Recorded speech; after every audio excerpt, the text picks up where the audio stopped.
Mimi naitwa Mona Mwakalinga, ni amidi wa Shule Kuu ya Uandishi wa Habari na Mawasiliano kwa Umma ya Chuo Kikuu cha Dar es Salaam.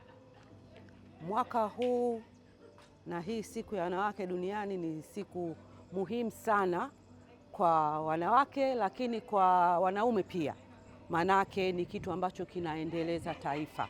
Hapa Chuo Kikuu cha Dar es Salaam tumekuwa mbele sana, kila siku tunaadhimisha katika kuangalia kwamba mwanamke anasonga mbele vipi. Na Chuo Kikuu cha Dar es Salaam kina enroll watoto wa kike wengi kuhakikisha wanapata nafasi ya kusoma, lakini hilo sio jambo pekee. Tuna institution ya masuala ya gender ambayo inahakikisha inaangalia kwamba chuo kikuu kinaenda sambamba katika kuhakikisha vijana wote wa kike na wa kiume wanasonga mbele kwa pamoja kwenye mazingira rafiki na kuweza kufikia ndoto zao wanazozitaka.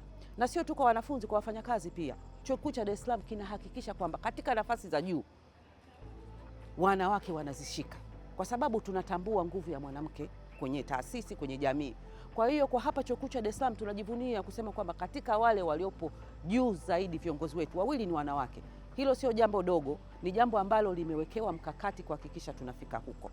Na hata sisi wengine ambao tuko pembeni tunapelekwa sehemu ya kukaa sisi wenyewe kama wanawake, lakini pia kusaidiwa kuhakikisha tunafikia zile ndoto zetu za kuhakikisha kwamba tunakuwa na taaluma nzuri ya kuweza kuleta matunda chanya ya kuweza kuongoza taifa letu mbele zaidi. Kauli mbiu hii ya mwaka huu imehakikisha kwamba tusonge mbele. Kwa hiyo wanawake, watoto wa kike, tuhakikishe kwamba tunatafuta elimu.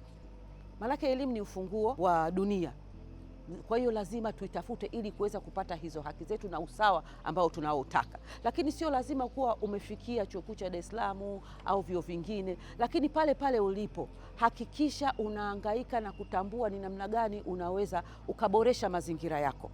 Iwe ya kijijini, uangalie namna gani unaweza kuboresha mazingira yako, namna gani unaweza kukutana na wanawake wenzako kuhakikisha kwamba sasa tunasonga mbele kwa pamoja, kwa sababu kuwa pamoja ndio nguvu.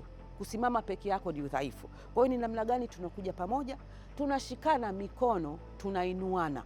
Hilo ni jambo muhimu sana sana sana. Lakini tusiwaache wakina baba nyuma, na wenyewe waweze kuelewa na kuja nasi, kuwa nasi kwa pamoja na kuweza kushiriki nasi kuhakikisha kwamba tunainua jamii kwa kumuinua mwanamke na mtoto wa kike.